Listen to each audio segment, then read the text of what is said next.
आज ये AC generator के बारे में जानेंगे। 12th स्टूडेंट के लिए एसी जनरेटर ये अल्टरनेटिंग करंट में पढ़ना है, और तो इसके बारे में थोड़ा बताना चाहते हैं विद्यार्थियों को, 12th स्टूडेंट को। और इसमें जो एसी जनरेटर है या एसी डायनेमो है, इसी के बारे में बताना है। अब यहाँ पे ये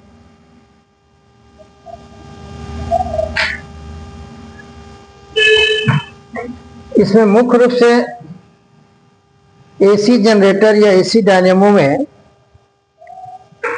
ये क्या क्या जानना है, कब कैसे काम करता है, इसी के बारे में बताना है। और ये इससे अल्टरनेटिंग करंट प्राप्त किया जाता है। अल्टरनेटिंग ईएमएफ यहाँ पर मिलेगा, तो अल्टरनेटिंग करंट प्राप्त किया जाता है इससे। तो एसी जनरेटर का दूसरा नाम एसी डायनेमो है। सबसे पहले इसके बनावट को हम देखते हैं, बनावट क्या है। तो कंस्ट्रक्शन पहले देखते हैं।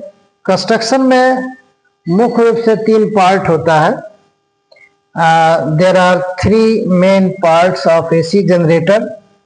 पहला आता है मैग्नेट, दूसरा आता है armature with slip rings. Armature का मतलब कॉइल होता है। कॉइल का मतलब कोई तंबा वगैरह का तार लपेटा हुआ जो होता है गोला, वही कॉइल है।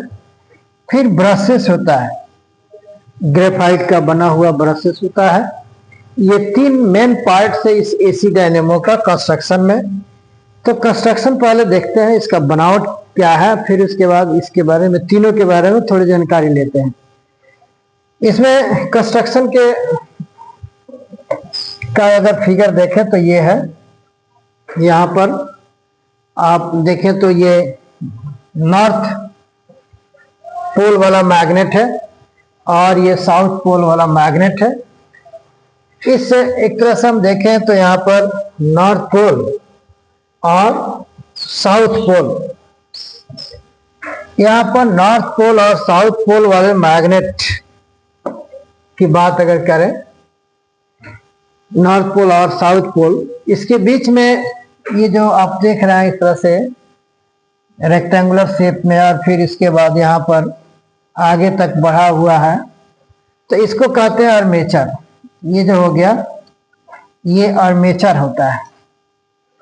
आर्मेचर एक तरह का कॉइल है, कुंडली है, और ये नॉर्थ और साउथ पोल, मैग्नेट के नॉर्थ और साउथ पोल के बीच में जुड़ा हुआ होता है। और ये नॉर्थ और साउथ पोल का काम है कि मैग्नेटिक फील्ड को क्रिएट करना। ये ऑलरेडी मैग्नेटिक फील्ड क्रिएट कर चुका है। इसके बाद ये जो आर्मेचर है ये ऑलरेडी रोटेट करते रहता है, इस तरह से नाचते रहता है, रोटेट करते रहता है। रोटेशन यहाँ पर एंगुलर वेलोसिटी यहाँ पर दिखाया गया है कि इसका एंगुलर वेलोसिटी क्या है, ओमेगा है। यहाँ पर एंगुलर वेलोसिटी ओमेगा दिखाया गया है। इस तरह से रोटेट करता है, यानी मैग्नेटिक फील्ड के रीजन में ये रोटेट करता है। तो इस तरह से हम देखें तो ये जो कॉइल है जिसको आर्मेचर कहा गया, ये यहाँ पर स्लिप रिंग्स C1 C2, ये स्लिप रिंग्स के साथ कनेक्टेड है। स्लिप रिंग्स के साथ 2 ब्रशेज है, B1 और B2, इससे ये कनेक्टेड है। और B1 और B2 ब्रशेज से 2 टर्मिनल्स P और Q कनेक्टेड है, जो एक्सटर्नल सर्किट में जोड़कर करंट को बाहर की ओर प्राप्त किया जाता है, आउटपुट निकाला जाता है। तो यहाँ ये जो मैग्नेटिक फील्ड यहाँ पर हम देख रहे हैं, ये मैग्नेटिक फील्ड इस शेप में जो यहाँ पर दिख रहा है, ये इस शेप में, ये ऑलरेडी नॉर्थ से साउथ पोल में है, होना चाहिए नॉर्थ से साउथ पोल में। तो नॉर्थ से साउथ पोल के रूप में होना चाहिए, तो इसका शेप नॉर्थ से साउथ की ओर ऐसे होना चाहिए। नॉर्थ से साउथ की ओर मैग्नेटिक फील्ड का डायरेक्शन ये होना चाहिए। तो ये इंटरनल कंस्ट्रक्शन है।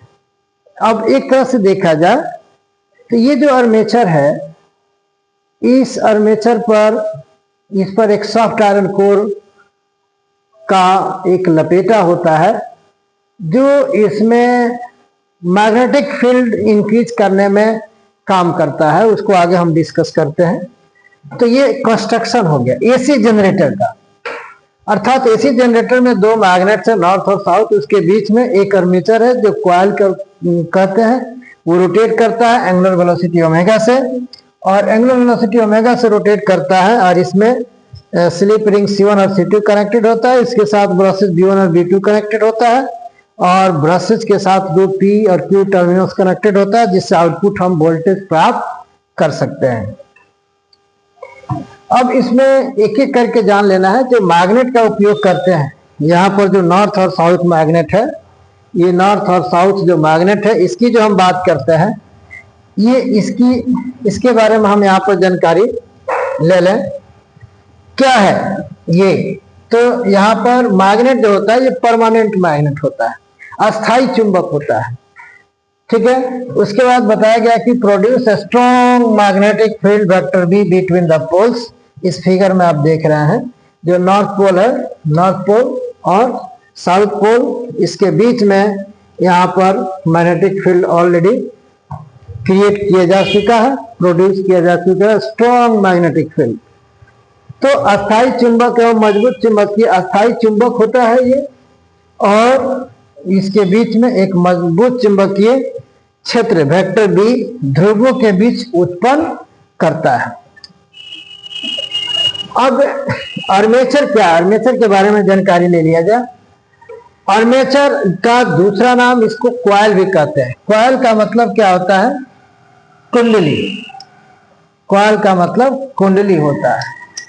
तो ये कुंडली क्या है? तो इसमें बताया जाता है कि wounded over a soft iron core, यानी ये जो कॉइल होता है, ये इस पर इस कॉइल जो है एक सॉफ्ट आयरन कोर पर ये लपेटा हुआ होता है। सॉफ्ट आयरन कोर क्या है? तो सॉफ्ट आयरन कोर आयरन का बना हुआ होता है और उसमें मैग्नेटाइजेशन अधिक होता है। तो वही ये जो है ना, वुंडेड माने लपेटा हुआ होना और लपेटना, over a soft iron core, ये आर्मेचर या कुंडली कॉइल सॉफ्ट आयरन कोर पर लपेटे हुए होता है। Core increases the magnetic field. Core जो होता है वो ड्यू टू इट्स मैग्नेटाइजेशन, अर्थात ये जो सॉफ्ट आयरन कोर है, अर्थात ये जो सॉफ्ट आयरन कोर है, ये मैग्नेटाइजेशन के कारण, मैग्नेटिक फील्ड बढ़ जाता है, इंक्रीज कर जाता है। तो वही लिखा गया है, core increases the magnetic field due to its magnetisation. अगर ये सॉफ्ट आयरन कोर को मैग्नेटिक फील्ड के रीजन में रखते हैं तो उसमें मैग्नेटिक फील्ड का वैल्यू बढ़ जाता है, उसको मैग्नेटाइजेशन कहते हैं। अब अगला पॉइंट क्या है? ends of coil connected with slip rings C1 and C2।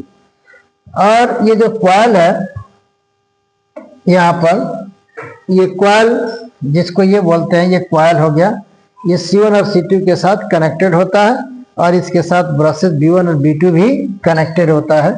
ये चीज यहाँ पर बताया गया है। यहाँ कॉइल्स टुगेदर, उसके बाद coil together rings, coil together rings RINGS rings rotate in magnetic field, यानी कॉइल रिंग के साथ मैग्नेटिक फील्ड की उपस्थिति में रोटेट करता है, जो फिगर में दिखाया गया है। अब ब्रशेज इसमें क्या है? तीन मेन पार्ट्स में, ये आपका मैग्नेट हो गया, आर्मेचर हो गया। अब ब्रशेज क्या है?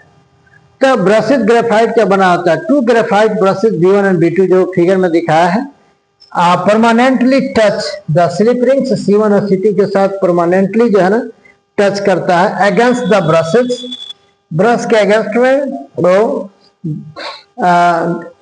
स्लिप रिंग्स के ब्रश के अगेंस्ट में स्लिप रिंग्स जो है ना ऑलरेडी टच करता है और वो उस पर स्लिप करता है।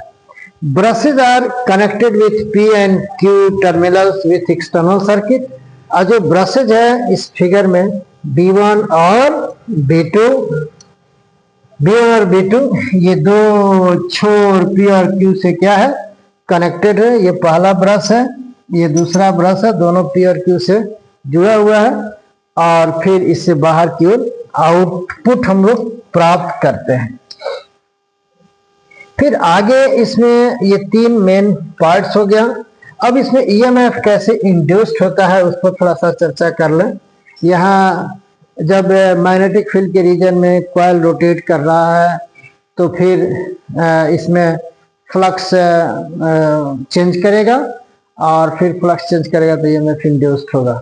तो फिर इसमें हम देखते हैं यहाँ पर इंड्यूस्ड ईएमएफ यानी उत्पन्न ईएमएफ। तो उत्पन्न ईएमएफ कैसे प्राप्त होगा? अब इसमें क्या होगा कि जब मैग्नेटिक फील्ड की उपस्थिति में ऑलरेडी ये जो यहाँ पर इस तरह से कॉइल है और ये कॉइल रोटेट कर रहा है इस तरह से, ये मैग्नेटिक फील्ड है और ये रोटेट कर रहा है एंगुलर वेलोसिटी ओमेगा से, एंगुलर वेलोसिटी ओमेगा से रोटेट कर रहा है। ये ऑलरेडी कॉइल है तो रोटेट कर रहा है। तो इस समय मैग्नेटिक फील्ड इधर है, ये एक्सिस का काम कर रहा है, उसमें अक्ष का काम कर रहा है। ये मैग्नेटिक फील्ड है और ऐसे ऐसे रोटेट कर रहा है। यानी अगर हम देखें तो t इक्वल टू 0 पे ये magnetic field perpendicular to axis है, परपेंडिकुलर टू एक्सिस। ये जो एक्सिस है ये एक्सिस उस पर t बराबर 0 पर परपेंडिकुलर है, अर्थात एक्सिस इधर है, मैग्नेटिक फील्ड इधर है। लेकिन अगर हम t बराबर t की बात करें, t इक्वल टू t पर बात करें तो ये मैग्नेटिक फील्ड इस मैग्नेटिक फील्ड जो है ये थीटा एंगल बनाता है इसके एरिया के साथ। यानी जो कॉइल है इसका अपना एरिया A है, इसके साथ एंगल थीटा बनाता है। तो इस तरह से फ्लक्स जो है ना प्राप्त होता है, magnetic flux BA cos theta. जब रोटेशन इसमें होता है, ऐसे ऐसे रोटेशन जब होता है तो एरिया वेक्टर के साथ मैग्नेटिक फील्ड थीटा एंगल का फॉर्मेशन करता है। और थीटा इक्वल टू यहाँ पर क्या होगा ओमेगा इंटू टी, क्योंकि एंगुलर वेलोसिटी ओमेगा है और टी समय में थीटा एंगल बनाता है। ठीक है, मैग्नेटिक फील्ड एरिया के साथ कितना एंगल बनाता है? Max and angle theta. तो इस तरह से ये थीटा एंगल का फॉर्मेशन करता है। तो इस कारण अब हम यहां पर देखें तो फ्लक्स का वैल्यू कितना होगा? Phi equal to BA cos omega t. Theta का मान यहां पर रख दी। अर्थात जब आर्मेचर जो है मैग्नेटिक फील्ड के रीजन में एंगुलर वेलोसिटी ओमेगा से रोटेट करेगा तो मैग्नेटिक फ्लक्स कितना होगा? Phi equal to BA cos omega t. अब इसमें n बार घूमता है, अगर n बार टर्न्स लेता है तो नेट मैग्नेटिक फ्लक्स इसमें n से मल्टीप्लाई हो जाएगा। ठीक है, अब यहां पर लिख देते हैं the total magnetic flux,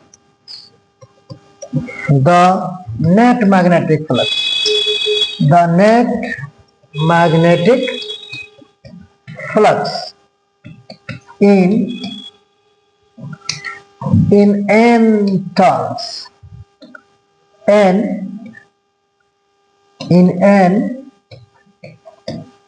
number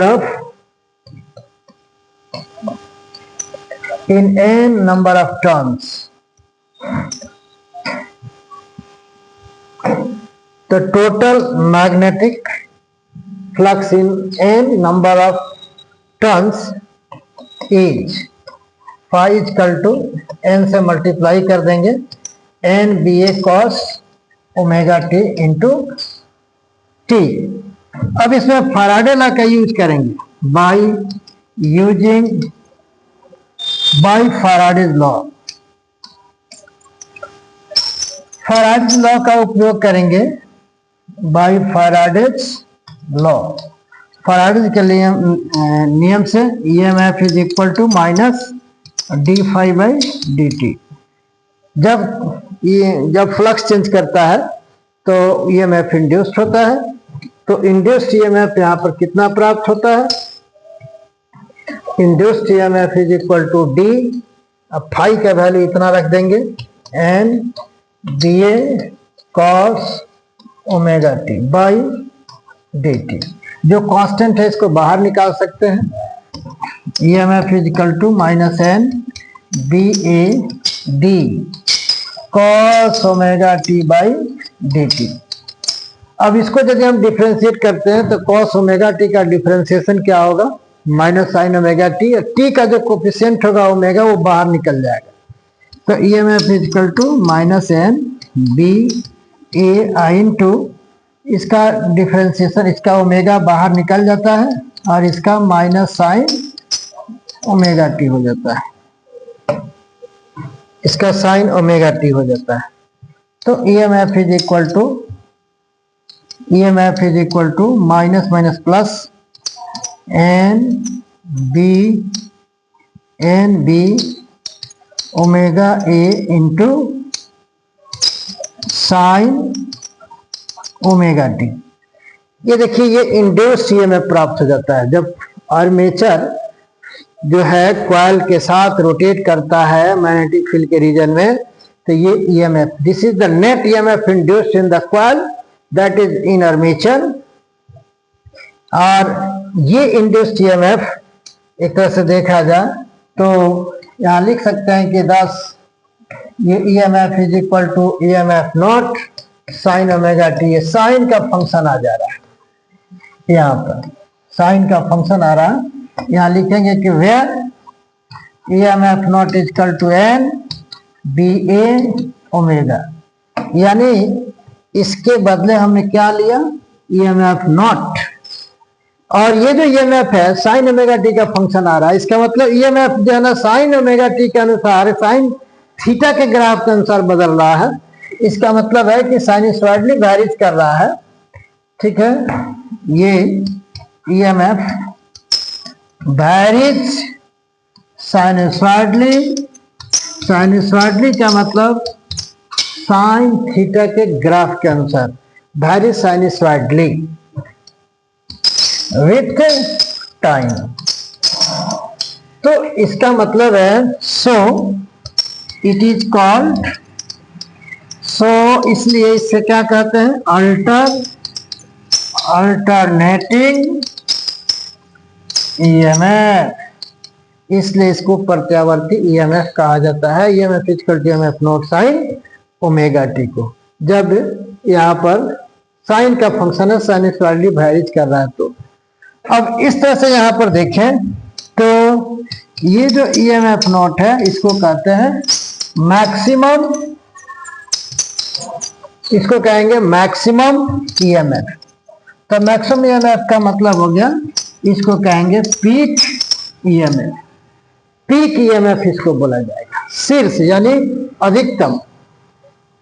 तो इसी से ये जो एक तरह से ये आउटपुट देगा वो करंट देगा, और वो भी साइन के ग्राफ के अनुसार साइनसॉइडली जो है ना करंट वैरीज करेगा, इसीलिए उस करंट को अल्टरनेटिंग करंट कहते हैं। अब यहाँ पर अगर इसका हम ग्राफ खींच कर देखें, ठीक है, इसका ग्राफ अगर खींच ले, इधर क्या होगा? इधर होगा EMF, इधर हो जाएगा टाइम।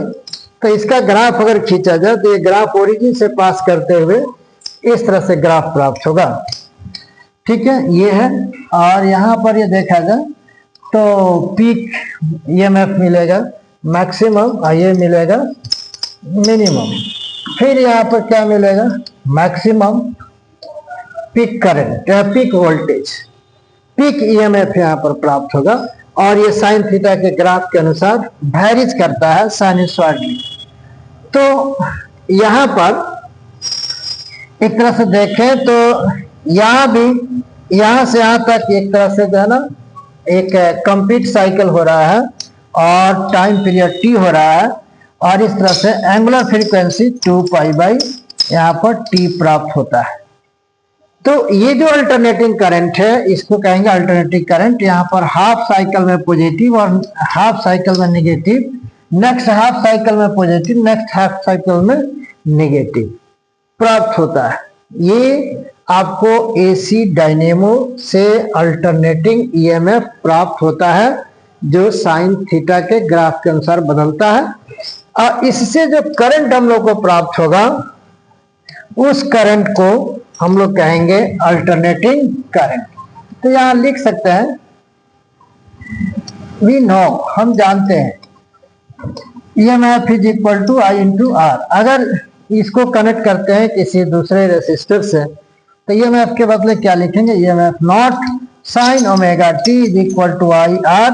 एक तरह से आई इज इक्वल टू अगर हम ईएमएफ नॉट बाई आर कर दें साइन ओमेगा टी, तो फिर यहाँ पर यानी आई इज इक्वल टू क्या मिलेगा, इसके बदले क्या ले लेंगे, इसके बदले हम ले लेंगे आई नॉट साइन ओमेगा टी। तो ये करंट भी अल्टरनेटिंग करंट हो जाता है। It is called alternating current. ये भी साइन थीटा के ग्राफ के अनुसार प्राप्त होता है। तो इस तरह से हम देखें तो एसी डायनेमो और एसी जनरेटर जो है ये मुख्य रूप से अल्टरनेटिंग करंट को प्रदान करता है, और वो आर्मेचर जब रोटेट करता है मैग्नेटिक फील्ड के रीजन में तो फ्लक्स डिफाइन होता है, फ्लक्स प्रोड्यूस होता है, और फ्लक्स चेंज होता है, और फ्लक्स चेंज होने के कारण ईएमएफ इंड्यूस्ड होता है। तो इस तरह से इसको हम एसी डायनेमो कहा जाता है, और इसको डिटेल आप पढ़ेंगे। फिर अगले क्लास में अगला टॉपिक होगा। Thank you.